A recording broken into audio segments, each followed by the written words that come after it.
désengage. Je vous ai dit tout tantôt que nous avons créé une plateforme électorale. Nous sommes en train de faire le tour des 3 quartiers qui composent cette commune, Gueule Tapée, Fass et Colobane, rencontrer les différentes associations, les différents mouvements qui existent dans cette commune et progresser par cette concentrique et arriver à asseoir GFC à travers toute la commune. Maintenant, il y a les coalitions, les grandes coalitions qui sont en train de se créer. On est en négociation avec ces coalitions pour pouvoir quand même réussir le pari de mettre les politiques, les citoyens, tous les acteurs qui s'intéressent à la chose politique, qui s'intéressent au développement communal, que nous sommes en train de les regrouper dans cette même dynamique-là. Je pense que ça, c'est quand même un pari aussi que nous comptons gagner. D'accord. Vous êtes candidat à la mairie de Fass, Colobane, Gueule Tapée. Qu'est-ce qui motive votre candidature? Ce qui motive ma candidature, bon, il est multiple. L'une des motivations les plus fondamentales, c'est lorsque je suis allé rencontrer une mamie chez elle. Je me suis rendu compte que la mamie, elle nous a accueillis dans sa chambre. Le lit était posé sur du sable. Lorsqu'on a fini de parler, il nous a dit, écoutez, là où vous êtes assis là, Émile Badiane est assis à la même place pour nous parler des mêmes choses que vous êtes en train de dire tout de suite là. Ça veut dire que cette mamie est restée depuis les années 60. On l'a roulée peut-être dans la farine, si on peut dire ainsi, parce que sa condition de vie n'a pas évolué. Elle est restée là où il est, et au point que même sa chambre n'est pas, il n'y a même pas n'est même pas en dur. C'est toujours resté tel quel. Et je me suis rendu compte, nous n'avons pas le droit, nous, lorsque nous nous engageons en politique, juste de venir faire des promesses et nous en aller.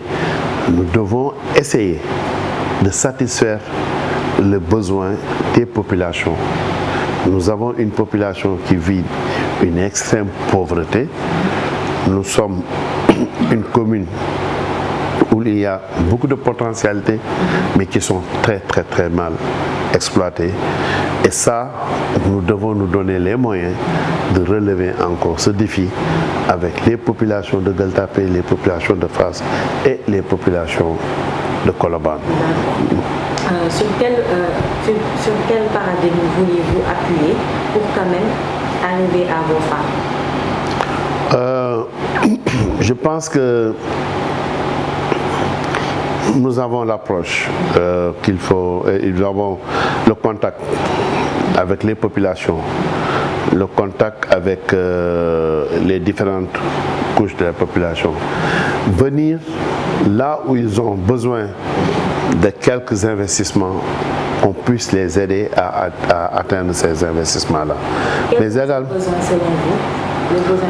nous avons fait le diagnostic en réalisant que, en fait, la commune de Gueule Tapée Fass Colobane manquait de tout. Il y a à peu près sur 7 axes que nous pouvons même étendre jusqu'à 8, qui sont quand même assez significatifs par rapport aux objectifs de développement de cette commune. Le premier, ça concerne le cadre de vie. Le cadre de vie est extrêmement, on peut dire, à terre, parce que rien qu'à Fass et Colobane, nous avons près de 5,5 km de sable. Les problèmes d'assainissement sont d'une extrême cruauté dans cette commune-là. Vous savez que nous sommes bordés par 2 canaux, le canal 4 et le canal Gueule Tapée, qui versent directement à la mer. Donc nous devions normalement ne pas avoir de problème d'assainissement. Mais aujourd'hui, quand on parle d'inondation urbaine, on parle de Fass, on parle de Colobane, on parle de Gueule Tapée. Donc il y a un travail énorme à faire à ce niveau. Ça c'est le cadre de vie. Et il y a les défis de l'éducation. Aujourd'hui, vous savez que nous sommes dans la ceinture scolaire la plus développée du Sénégal.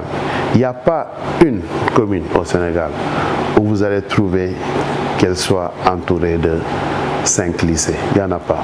Ici, il y a Blaise Diagne, Delafosse, Kennedy, Jean de la Fontaine, lycée Thierno Birahim Mbacké. Rien que dans la commune, il y a 3 lycées. Il y a école normale supérieure à côté, lycée d'application Thierno Seydou Nourou, il y a lycée Birago Diop. Il y a toutes les écoles de formation, université, de cycle universitaire présents aux alentours de cette commune. L'université de Dakar, ENAM, CESTI, l'école d'architecture, l'école de médecine, l'école vétérinaire, l'école des sciences de l'environnement, les écoles de gestion, les écoles d'informatique, tout pratiquement, vous pouvez étudier dans cette commune. De la maternelle, nous avons 13 écoles primaires, 6 institutions préscolaires. De la maternelle à l'agrégation, vous marchez pour aller à l'école. Alors que l'école sénégalaise a 2 problèmes. Principalement, c'est le transport et la cantine scolaire. Je dis que de la maternelle à l'agrégation, vous ne prenez pas de véhicule.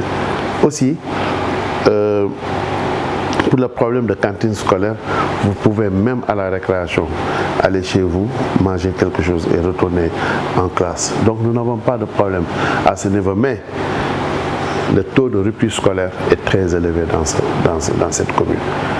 On n'a pas un taux d'achèvement scolaire qui est quand même assez rassurant. Si vous sortez en temps de cours dans les ruelles de Gueule Tapée ou de Fass ou de Colobane, vous allez trouver énormément d'enfants dans la rue. Ça aussi, c'est assez dramatique. Au niveau de la santé, nous avons la couverture médicale universelle, la CMU, un taux de pénétration de CMU de près de 1%. Si vous devez faire le sondage dans la rue, qui détient sa carte CMU, vous n'en trouverez pas. Ça veut dire qu'aujourd'hui, le système de santé du Sénégal repose sur la couverture maladie universelle. Mais nous sommes complètement à côté de tout ce dispositif-là. Ça veut dire qu'il y a un travail à faire pour pouvoir prendre en charge les populations sur le plan médical. Et ça va de pair avec l'amélioration des infrastructures au niveau de cette commune. Si vous voyez une femme, vous ne pouvez pas avoir une commune qui ne peut pas régler les problèmes d'ORL, les problèmes d'odontologie, ce bain du métier, ce bët du métier, des problèmes d'ophtalmologie. On ne peut pas régler toutes ces questions-là, même les femmes qui accouchent. Ils peuvent faire le CPN au niveau des centres de santé qui existent dans la commune, mais lorsqu'il s'agit d'accoucher, ils vont aller à Gaspard Camara ou d'autres structures sanitaires parce que ces structures offrent quand même un plateau technique qui est suffisamment fourni pour les donc ça aussi c'est un problème au niveau de la commune. La culture, on doit régler définitivement ce problème pour permettre aux jeunes talents qui sont dans la commune d'exercer leur métier. Ils doivent exercer leur métier parce que sinon ce seront des Mozart assassinés. Et nous avons de grands talents artistiques dans cette commune. Les musiciens, Papé Cheikh, les Dundiaye Koumbaros, les Vieux Seng Faye, toute cette panoplie de musiciens, d'artistes, les ballets, la Linguère, Bakalama, Ballet Thionkessil, sont des ressortissants de la commune qui ont quand même maintenu le haut du pavé depuis plusieurs années. Et aujourd'hui, vous voyez qu'à Cannes, il y a une de nos sœurs, ou bien une de nos filles, si vous voulez, qui est la fille de Waziz Diop, Mati Diop, qui a gagné le Grand Prix international du jury de Cannes. Mais elle est originaire de Colobane. Son père est le frère de Djibril Diop Mambéty, qui habitent tous Colobane. Ça veut dire que nous, au niveau international, les gens sont en train de faire des choses extraordinaires. Si on connaît aujourd'hui Bambali, c'est parce qu'il y a Sadio Mané là-bas. Rien qu'avec cette fille-là, on pouvait capitaliser sur sa personnalité pour pouvoir quand même exposer au monde que là où il habite Mati Diop, il y a des maisons qui n'ont pas de toilettes, faute d'assainissement, parce que ça, quand même, c'est dramatique. Donc voilà des genres de questions qu'il faut régler et maintenant doter la commune d'infrastructures culturelles adéquates. De la même manière, on doit doter la commune d'infrastructures sportives adéquate. Parce qu'aujourd'hui, vous voyez que nous avons Manguier qui fait 3 hectares, Delafosse fait 6 hectares, d'autres communes, d'autres écoles comme Kennedy font autant d'hectares. Pourquoi ne pas ériger dans ces écoles-là, dans ces institutions scolaires, suffisamment d'infrastructures sportives qui permettraient aux enfants de cette commune, les 7 ASC, les équipes de basket, les équipes de handball, d'avoir des infrastructures qui leur permettent d'exercer leur talent. Et ça, il y a aussi l'emploi, il y a aussi la sécurité qu'il faut régler. En tant qu'acteur du développement, quelle offre pragmatique proposez-vous aux populations de Gueule-Tapée? Ce que je venais de dire, c'est juste le diagnostic. Maintenant, l'offre, c'est de régler ces questions-là. Les questions d'environnement, les questions de cadre de vie, d'une manière générale, les questions d'éducation, les questions de santé, sport, culture, emploi et sécurité. Mais comment? Voilà, nous avons développé des activités pour chaque axe. Nous avons développé des activités. Ces activités ont été chiffrées. Et on se dit que dans le laps de temps que va durer le mandat du maire, 5 ans, nous allons mobiliser un minimum de 20 milliards pour régler ces questions de développement-là. Si vous voyez le projet phare qui nous tient à cœur et que nous voulons réaliser avec la commune de Point-E, bien sûr, et la ville de Dakar, parce que nous avons ça en partage, c'est de prendre le canal 4 qui fait 2,3 km et de couvrir ça entièrement. Mais comment? En y érigeant là-dessus, d'abord sur le tronçon Soumbédioune à Claudel, on va y ériger un passage commercial qui va avoir plusieurs enseignes à son sein. De Claudel à Delafosse, on va faire un grand parking pour les gens qui fréquentent le passage commercial. De Delafosse à Cheikh Anta Diop, on va ériger là-bas un jardin public qui va permettre aux gens d'avoir quand même un espace où ils peuvent se rencontrer, se promener, etc. Maintenant, le tronçon qui part de Cheikh Anta Diop à Fass, on va délocaliser tous les menuisiers qui sont aux abords de Delafosse pour y ériger des clusters où ils vont trouver dans un même endroit tout ce qui touche au métier du bois, le machinage, la vente du bois, la vente des accessoires, la vente des meubles, etc. Et la fabrication des meubles en même temps. Voilà ce que nous voulons faire. Maintenant, le dernier tronçon de Fass à Bréziagne, délocaliser les villages artisanaux, les terres et tout ça, mais dans des espaces quand même qui seront assez bien structurés pour pouvoir les accueillir tous. Je pense que ça, c'est l'un des projets phares.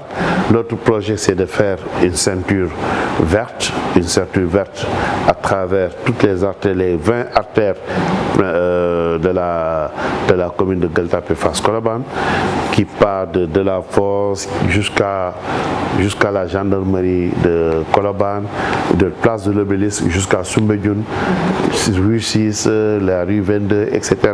Et toutes les ruelles qui débouchent sur l'avenue Cheikh Ahmadou Bamba et qui entrent en Colobane, on va les aménager avec un même mobilier urbain qui consiste à avoir les mêmes types d'arbres, les mêmes types de lampadaires, les mêmes types de bancs publics.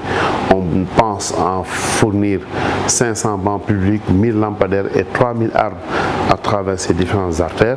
Et avec les garde-fous, les poubelles et tout ça, je pense que ça peut relever un peu le niveau de l'environnement. Et ça, je pense, il y a beaucoup de bailleurs qui peuvent être prêts à nous accompagner dans ces différentes actions.